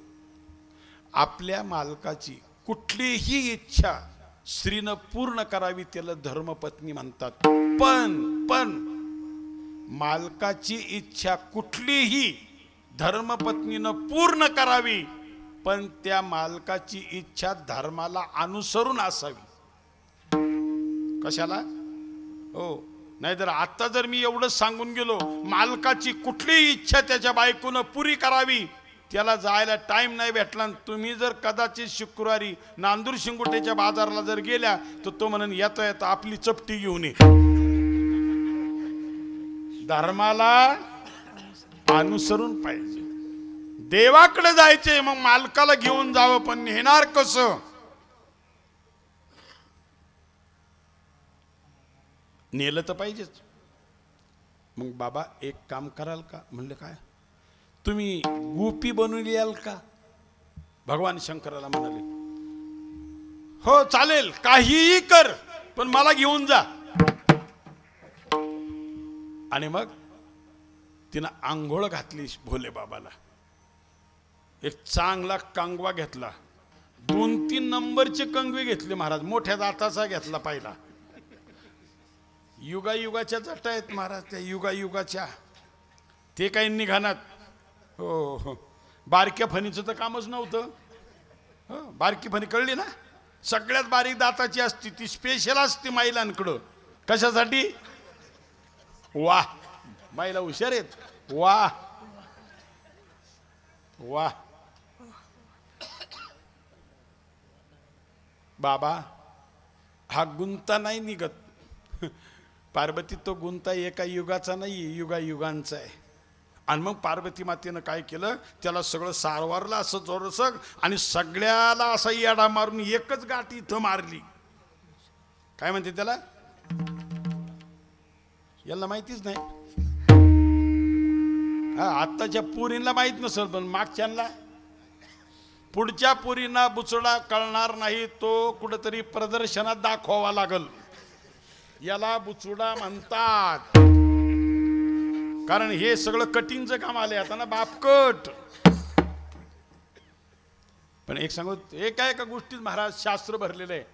इमानदारी सांगू तुम्हाला, तो जो बुचुडा होता ना महिलांनो, जेवढ्या 70 उलटून गेलेल्या आहेत माझ्या माता मावल्या, त्यांना विचारा, जेवढ्यांमध्ये डोक्यावर बुचुडा होता ना, जोपर्यंत तुमच्या डोक्यावर बुचुडा होता तोपर्यंत तुमच्या 4-6 जावांमध्ये तुम्ही राहिल्या, तुमचे घर अलग नाही झाली. पण जेव्हापासून बुचुडा गेला तेव्हापासून लग्नाच्या अगोदरच फ्लॅट बुक केला. का? तो जो बुचडा होता ना, त्या बुचड्यात ह्या महिला एक वस्तू ठेवायच्या. सुई होती ना. हा, आपल्याला 2 मेंदू आहेत, एक इथे आणि एक इथे. हो, हा बुद्धियुद्धेचं काम करतो आणि हा मनाचं काम करतो इथून. महाराज या मेंदूच्या डोक्यावर तो बुचुडा असायचा आणि त्या बुचुड्यात ती सुई असायची. सुईचं काम फाडायचंय का जोडायचंय? काय मत आहे तुमचं? काय काय? जोडायचं काम आहे. आणि मग या मेंदूवर तिचं अधिष्ठान होतं. कोणाचं? सुईचं. आणि म्हणून या मेंदूतून जेवढे विचार निघाले तेवढे घराण्याला जोडणारे विचार निघाले, तोडणारे विचार नाही निघाले महाराज. ही जुन्या लोकांची ही शिस्त होती तिथे. आणि भोले बाबाचा बुचुडा बांधला, साडी नेसवली आणि म्हणले, बाबा बाबा 1 दिवसाकरता कशाला दाढी मिशा काढायच्या? 1 दिवसाचा तो प्रश्न आहे, उद्या परत तुम्हाला लागतील. हो, गुंगट घ्या. आणि इथर पदर घेतला, तेव्हापासून गुंगट आला. तोंड झाकलो, हा चला म्हणले आता. आणि चला म्हणल्याच्या नंतर पण बाबा एक लक्ष ठेवायचा, तिथं फक्त तुम्ही रस्त्याने हायवेला टेबल शीट जा, नाही तर 4 शीट जा. फक्त RTOची गाडी दिसल्यावर हा जरा सांभाळू ना तेवढं. फक्त कृष्ण जर समोर आला खेळता खेळता तर तेवढं फक्त गेट पास केलं का आपलं काम झालं. आणि मग महाराज 2 जण निघाले कुठं? रास लिहिलेला. मी मच्छिंद्रनाथाला श्रीराज्यात घालवायची त्याच्यासाठी सांगतोय सगळं. विठाला विठाला विठाला. एक दिन ओ भोले भंडारी, एक दिन ओ भोले भंडारी, बन के ब्रज के नारी वृंदावन आ गए, वृंदावन आ गए, वृंदावन आ गए. पार्वती से बोले मैं भी चलूंगा तेरे साथ में, तेरे साथ में. राधा संग श्याम नाचे मैं भी नाचूंगा तेरे साथ में, मेरे साथ में.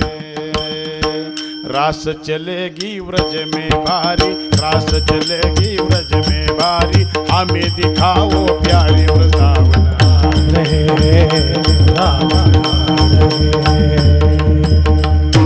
आणि गेल्याच्या नंतर जर तुला कोणी विचारलं ही कोण आहे, मैं हूँ सहेली तेरी ऐसा बताना ब्रजराज को, ब्रजराज को. मी तुझी मैत्रीण एवढं सांग जर कोणी तुला विचारलं तर.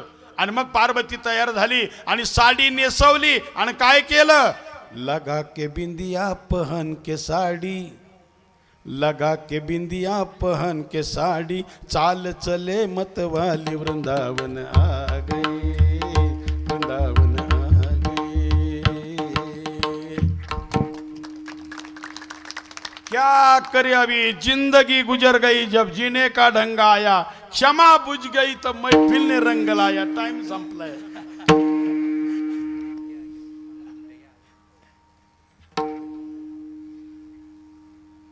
आणि महाराज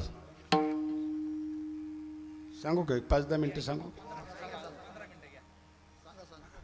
ओव्हर टाइम लागेल बरं का. विनोद आहे. तेव्हा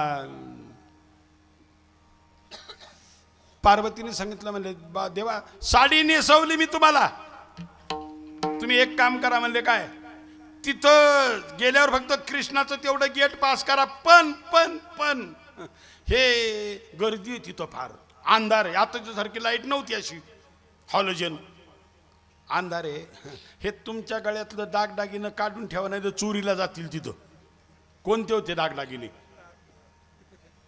ओ सगळे नाग, जशी साडी नेसवली ना ते नाग आतून म्हणायचे देवा लाचावले मन लागली शिगोडी.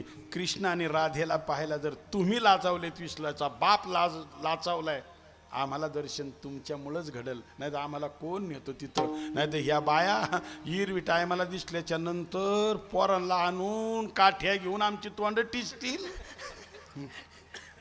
पार्वती म्हणली ते जमणार नाही, आमची जात बीटकुळ निघाल्यावर 3 फूट उडी मारी ती. आणि हे बरं ही तुमची किडक म्हणजे बारकाली नाहीत ना, कंठी शोभे.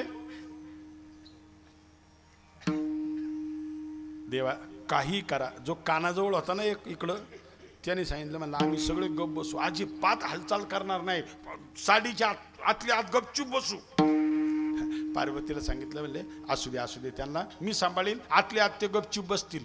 बरं चला निघाले आणि तिथं गेले. आता तुमच्याकडे लिजिम कसे खेळत होते मला माहित नाही, आमच्याकडे लिजिम असे खेळायचे. चिंतन महाराज एक गोल धरला काय, एकाची तोंड इकडे आणि एकाची तोंड अशी गोल गोल असायचा गोल.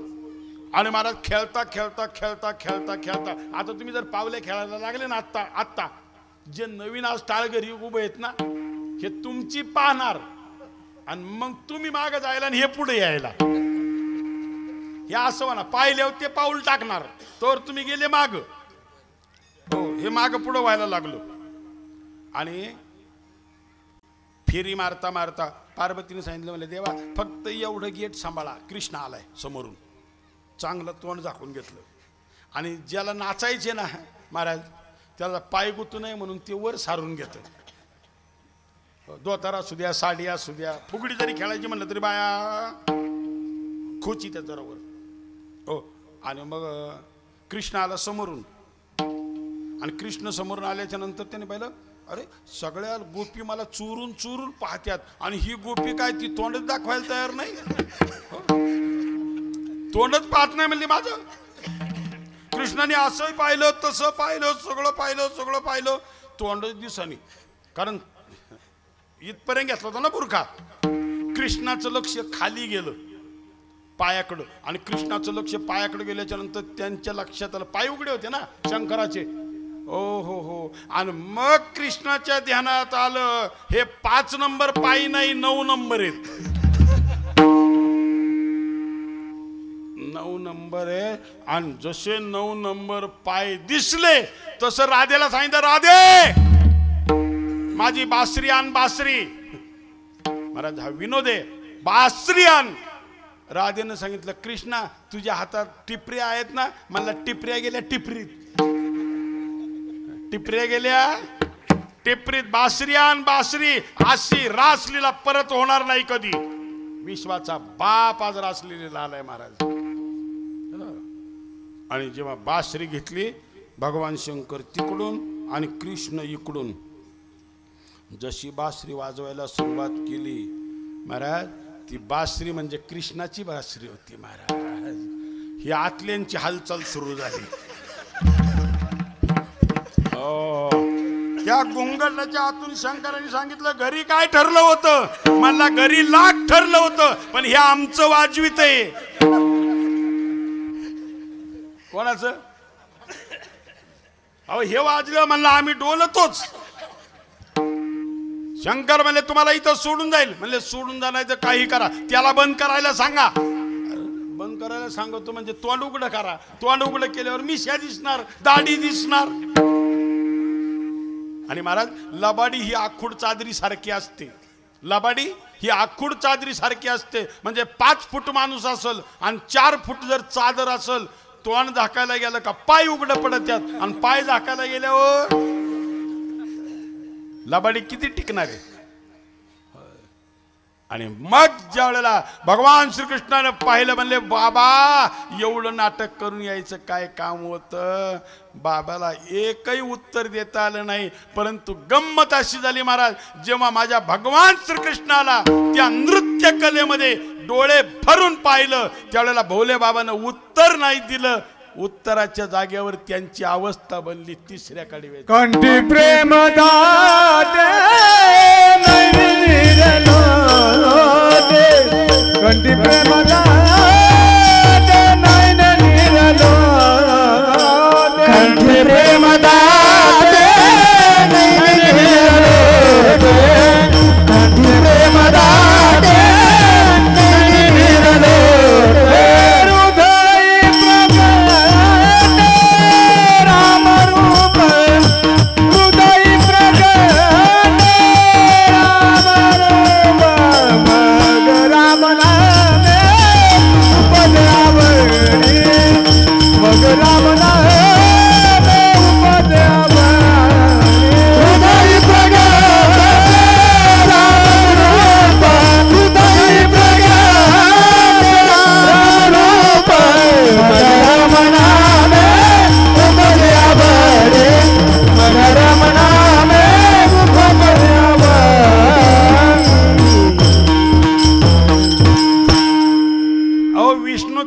कृष्णाचा आणि भोले बाबा तर गोपीच्या रूपात होता महाराज.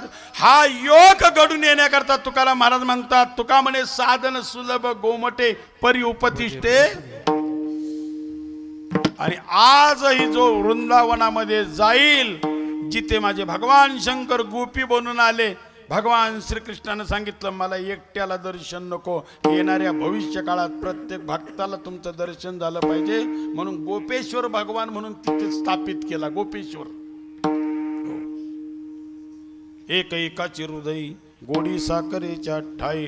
चला थोडासा मच्छिंद्रनाथ राहिला तेवढा घेऊन येऊ आणि आपलं सोडून देऊ. विठाला विठाला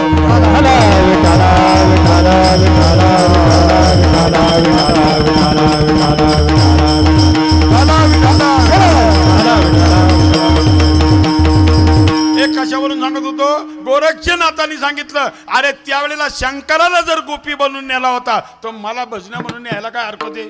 म्हणजे नेसा साडी, नेसले साडी कोण नेसले कायची नेसावलं. हे एवढं जबाबदारी तुझी राहिला, बाकीचं कट करायची. नक्की ना?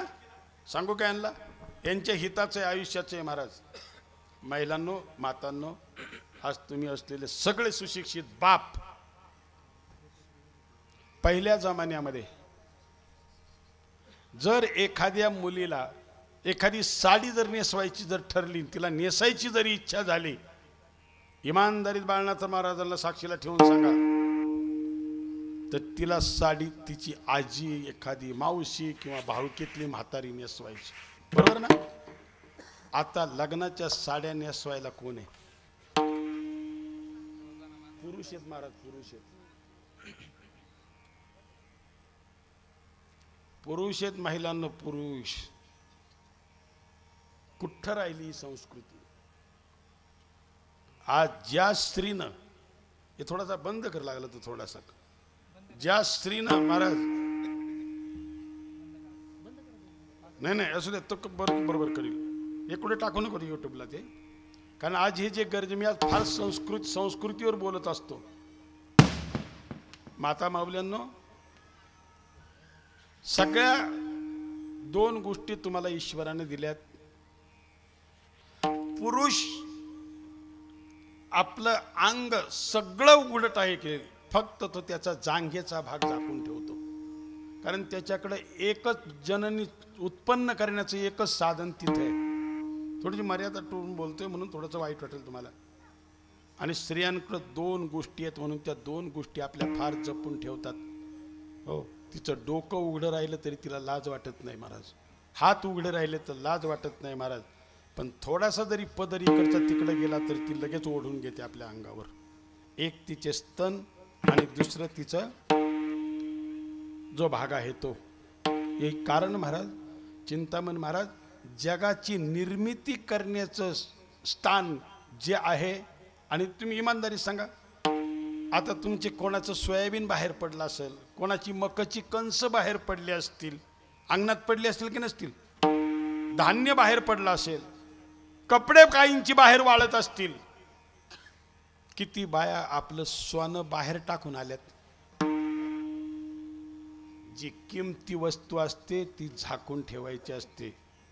आणि म्हणून जिथून जगाला निर्माण करायचे ती वस्तू किमती आहे म्हणून ती झाकून ठेवली जाते. आणि ज्यानं जगाचं पोषण करायचे ती किमती वस्तू इथं आहे, ती पण तिला झाकून ठेवायची. या 2 गोष्टी त्या झाकून ठेवतात.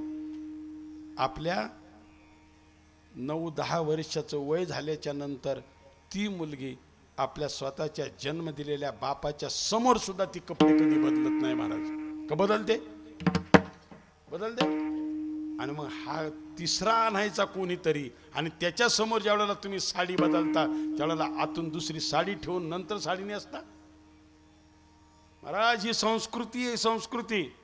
आणि भारतस्य प्रतिष्ठे द्वे संस्कृतीम संस्कृतीच तथा. ज्या वेळेला ह्या संस्कृतीचा लोप जसा होत जाईल तस तसा तुमच्या आमच्या खानदानांचा सत्यानाश व्हायला टाइम लागणार नाही महाराज. हे हे हे हे जपा. काय त्या साड्यां वाचून याच्यावरतून आडले काय आहे तसे साध्या राहणार, पण यांना हवस 6 वारी नेसती, तिला 9 वारी नेसायची सवय. अरे कशाला 9 वारीचा 8 तास करती, 6 महिन्यांनी तो तुला सांभाळितोय का नाही सांभाळितोय? कुठली संस्कृती चालली? मी सांगतो तुम्हाला तुमच्या आईबापांनी नाही सांभाळू द्या, पोरांनी नाही सांभाळू द्या, भावानी नाही सांभाळू द्या, कोणी तुमच्या संगतीला नाही राहू द्या, तरीही तुम्ही आयुष्यात चांगल्या जगाल. फक्त घरातलं नातेवाईक कोणी तुम्हाला सगळे सोडून गेले तरी चालतील, फक्त तुम्ही नियतीला सोडू नका आयुष्यामध्ये. आणि जर नियतीला जर तुम्ही बरोबर ठेवलं, कर्म है अच्छे तो किस्मत तेरी दासी है, अगर नियत है साफ तो घर में मथुरा काशी है. पण आपण सोडून दिलाय ते आणि गोरक्षनाथ साडी नेसले आणि श्रीराज्यात गेले. आता पुढचा प्रसंग माहिती आपल्याला. मृदुंग वाजवताना ते काय म्हणत होते? हा मग माहितीच आहे तुम्हाला, मग कशाला सांगू पुढं. चलो मचिंदर गोर काया. कळ ना बोल, यांना कळेल का? पण आणि सिंहासनावर बसलेल्या मचिंद्रनाथांनी जाणलं, रे चलो मचिंदर गोर काया. बारकाईनं पाहिलं मुराळी आलाय. त्या नाथांकडे एक सारंगी असते, पाहिलं असेल ना तुम्ही? आहे काही आपल्या ती अशी असते बा, तिच्यावर ती तार असते, तिच्यावर बारीकशी केस असतात, ते घोड्याचे केस, आणि त्याच्यावरती अशी आडवी अशी ते सुंदर वाजवतात, अतिशय सुंदर वाजवतात ते. आणि मग मच्छिंद्रनाथाने ती आपल्या हातात घेतली. आणि आपल्या हातात घेतल्याच्या नंतर इकडून वाजवायला सुरुवात केली. समाजाला फक्त एवढंच माहिती आहे, चलो मचिंदर गोर काया. पण तिकडून मृदुंगातून हे दाखवलं, पण मच्छिंद्रनाथाने तिकडून काय वाजून सांगितलं हे अजून समाजाला माहित नाही महाराज. मन में रहना भेद न कहना, मन में रहना भेद न कहना, बोली बा अमृत बानी हो, बोलिबा अमृत बानी आगला आगनी होईबा अवधूत. अवधूत म्हणजे नाथांना शब्द येतो. आगला आगनी होईबा अवधूत आपण होईबा पाणी हो आपण होईबा पाणी. आणि मग ए तू ओळखलंय मन में रहना भेद याचा खोलू नको भेद. मी कोणी साधू आहे, मी नाथपंथी आहे वगैरे वगैरे वगैरे हनुमानजीनं आणून ठेवलेले. याच्यावर आता काय बोलू नकोस तू, कारण हनुमंत हा भक्तीच्या वाटा दाखवणार आहे. तुकाराम महाराजांनी सुद्धा त्यांनाच विचारलं होतं काय भक्तीच्या त्या वाटा मज दाबाव्या. आणि मग महाराज त्यांची दोघांची नंतर गाठभेट झाली. आणि गाठभेट झाल्याच्या नंतर दोघे जायला निघाले. आणि जायला निघाले त्यांच्याबरोबर मिन्नातही होता. हो, आणि मिन्नातही निघाल्याच्या नंतर महाराज ती जाता जाता कोणती राणी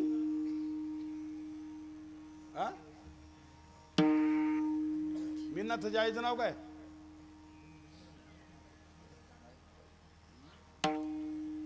कोण म्हणलं मायनाबाई.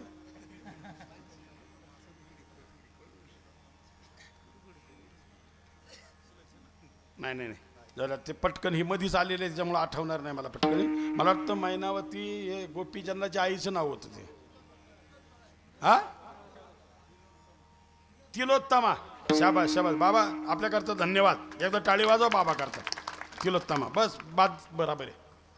तर मिन्नात दिला. आणि मिन्नात दिल्याच्या नंतर महाराज आपण जरी प्रवासाला निघालो ना एरवी टायमाला रोज जरी तुम्ही नाशिकला जात असाल ना संगमनेरला जात असाल ना तिथे पिशवीत काय खायला नाही द्यायची. पण बारीक पोरग जर तुमच्या बरोबर असेल तर याला रस्त्याने भूक लागली तर. आणि म्हणून तिनं जाता जाता एक ईट टाकली दगडाची. हा सोन्याची सोन्याची सोन्यासारखी माणसं आहेत त्याच्यामुळे सोन्यासारखंच बोलणार तुम्ही. कशाची टाकली सोन्याची टाकली. आणि ते मच्छिंद्रनाथ सारखं आपलं तपासून पाहायचं. हाय हाय तुम्हाला इमानदारी सांगा तुम्ही यात्रेला गेले ना जेवढ्यांचं खिस्सं कापित आहेत ना ते चोरांना सांगावं लागत नाही कारण ते सारखा खिस्सा तपासत असते. जे खिस्सा तपासतं त्यांना माहिती इथं माले. हे सारखी वीट तपासायचं. गोरक्षनाथाने पाहिलं म्हणले हे काय भानगडे म्हणले. हे ते एकदा स्नानाला गेल्यावर गोरक्षनाथाने उचकून पाहिलं तर हिच्या सोन्याची वीट. अरे सोने रुपया आम्हा मृत्तिके समान कशाला पाहिजे. महाराज आजही तुम्ही सांगली जिल्ह्यामध्ये जा खानापूर तालुक्यामध्ये जा तिथं विटा नावाचं गाव आहे आणि रेवण सिद्धाचं मंदिर आहे. येता येता अशी आख्यायिका आहे. विटा शहर नाव तर ऐकून की नाही विटा. त्या विट्याला ती वीट टाकली. त्या डोंगराची माती सुद्धा तशीच आहे आजही. तिथं मी 12 वर्ष सप्ताह केलाय महाराज. हो आणि मग तिथं टाकून दिली. आणि मग ते मच्छिंद्रनाथ पाहायला लागले जोळीत तर काहीच नाही जोळीत तर काहीच नाही जोळीत तर काहीच नाही. हो आता गोरक्षनाथांनी सांगितलं गुरुजी चिंता करने की कोई चिंता नहीं है डर तो पीछे रह गई. जे ज्याची भीती होती ते मागे गेलेलं आहे. तुका म्हणे वाचा राहिली कुंठित बोलायला काही राहिलेलं नाही महाराज. आणि असा हा सिद्धांत बाळनाथ महाराजांच्या सानिध्यामध्ये आला. याचा अर्थ असा आहे फक्त एवढंच तुम्ही घ्या सोनं ज्यांच्या जोडीमध्ये होतं जसं माऊली करता शब्द आहे जयाची येद्वारी. हो हो लाकडाचा पिंपळ सोन्याचा आहे महाराज सोन्याचा. सोन्याची वीट ज्याच्या जोडीमध्ये होती त्यांचा अनुकरण त्यांचा अनुग्रह आमच्या बाळनाथ महाराजांनी घेतलेला आहे. आता याच्यात जास्त बोलण्यासारखं जरी असलं तरी ते स्पष्ट एवढं बोलता येणार नाही महाराज. त्या काळातली जी लोक असतील काही इथं तुम्हाला इमानदारी सांगतो तर आता सांगणारे तुम्हाला भेटलेले नाहीत आणि भेटणारे नाहीत. परंतु त्यावेळेला हे एवढे सिद्ध पुरुष आहेत एवढे सिद्ध पुरुष आहेत. आता मला तर काही बाकीची कल्पना नाही पण इमानदारीत माझं अंतःकरण आत गेल्याच्या नंतर मला तेवढं जाणवलं तेवढं मी तुम्हाला सांगतो. कितीतरी लोकांचं कितीतरी महिलांना केवळ त्यांचा वंश वाढवण्याकरता केवळ बाळनाथ बाबांच्या आशीर्वादानं त्यांचे वंश वाढलेले असतील अशा कितीतरी घटना या इथं असतील महाराज. हो त्यांनी ज्या काही लीला केल्या असतील त्यांनी जे काही चरित्र या ठिकाणी जर केलं असेल सहज बोलणे हित उपदेशी या माध्यमातून ते राहिले साधे राहिले असतील. परंतु जसा राखेमध्ये एखादा कुठंतरी थोडासा विस्तव थोडासा राहावा परंतु तो जगाला दिसू नये परंतु तो राखेमध्ये झाकलेला होता. कधी काळी ती राख उडून गेल्याच्या नंतर तो विस्तव ज्याला दिसला त्याचंच नशीब महाराज. आणि म्हणून या जगाच्या बाजारावरती या माया जाळामध्ये त्या काळामध्ये ज्यांना ज्यांना त्यांचा सहवास लाभला असेल, ज्यांना ज्यांना त्यांची तो आशीर्वाद मिळाला असेल, कदाचित तो काही प्रसाद मिळालेला असेल महाराज, कितीतरी असाध्य रोग हे कधी शोधा तुम्ही. जर कोणी जुना एखादा जर भेटला तर महाराज केवळ त्यांच्या कृपा कटाक्षानं जे कुठे जगाच्या बाजारात होणार नाहीत बरे ते सुद्धा त्या अशा महापुरुषांच्या माध्यमातून होतात. त्यांची संतती ज्यांना होत नाही डॉक्टरची ते हात टेकवतात महाराज. हे प्रयोग आम्ही अनेक वेळेला त्या सिद्धीच्या माध्यमातून केले महाराज, साधनेच्या यज्ञाच्या माध्यमातून केले. आणि निदान सांगतो तुम्हाला, जिथं विज्ञान संपतं तिथं अध्यात्म चालू होतं. आणि ही ताकद यांच्यामध्ये होती. आणि म्हणून तोच साधू ओळखावा, देव तेथेच जाणावा. आपल्या श्रद्धा ठेवा आणि निश्चित श्रद्धा, निश्चित भोंगळ श्रद्धा नका ठेवू, त्या निष्ठेनं ठेवा, पवित्र भावनेनं ठेवा. आणि निष्ठावंत भाव भक्तांचा स्वधर्म अशा प्रकारानं तिथं आपल्या निष्ठ त्या ठिकाणी ठेवा. निश्चित प्रकारानं आजही मी तुम्हाला ते मगाशी रामपुरीचं सांगत होतो महाराज, 750 वर्ष झालेत. कोणी जाऊन विचारून या तिथे. आता ते तर लिंबराज महाराज त्यावेळेला त्यांना भिक्षा मिळत नव्हती, इकडून घोंगडी टाकायचे गोदावरीवर आणि तिकडं बसून जायचे, तिकडून भिक्षा घेऊन इकडे यायचे. मेलेली माणसं त्यांनी जिवंत केली. श्रीचा पुरुष जसा ज्ञानेश्वर महाराजांनी केला तसा तिथं केला. हो, चिंतामण महाराज तुम्हाला ते एकदा घेऊन जातो मी तिकडं आता मस्तपैकी. हो, कारण हे अशा महापुरुषांचं दर्शन घडायला सुद्धा भाग्य लागतं. आणि निश्चितपणानं अशा महापुरुषांच्या जवळ या. आजही तिथं जर गेलात तर तुम्ही एवढं विचारा, बाकीची स्तुती कोणी करीन, निसर्गाने पावती द्यावी. आजही तुम्हाला सांगतो, आता इथं मगाशी रामनाथनी वाडा दाखवला नांदूर शिंगोट्याचा आणि पळसखेड्याचा, जसं आहे ना ती शिव आहे ना शिव, आजही किती गारा पडू द्या त्या रामपुरीच्या शिववर बांधावर गाडा तिकडं पलीकडं पाळतात पिंपळगावकडं, पण रामपुरीत एक सुद्धा गार पडत नाही 750 वर्षापासून. एक गार सुद्धा पडत नाही. एवढी माणसं आजही तिथे एवढी सुखी आहेत, एवढी समाधानी आहेत. आणि म्हणून हा जीवनाचा आनंद जर लुटायचा असेल तर बाकीचं सोडून द्या महाराज. त्यांच्याजवळ श्रद्धा ठेवा, आपलं कल्याण होईल. पवित्र भावनेनं तिथं जा. एकमेकाचे काही मतभेद असतील तर त्या ग्राउंडच्या बाहेर सोडीत जा. बस आपलं जे काही असेल इथं आल्याच्या नंतर हा तोचा का हा माझा का हा पारका का हा कोण आहे हे नाही. मंदिरात गेल्याच्या नंतर ही सगळी एकाच प्रभूची लेकरे, आपण भाऊ भाऊ आहोत एवढे म्हणू नका. आपण बाळनाथ महाराजांचे भक्त आहोत एवढा भाव घेऊन मंदिरात जर गेलात तर आयुष्यात तुमचं कल्याण झाल्याशिवाय राहणार नाही. आणि ते तुमचं कल्याण हो एवढी बाळनाथ महाराजांच्या चरणी प्रार्थना करतो. एक वेळेला मोठ्या प्रेमानं भजन विठोबा रखुमाये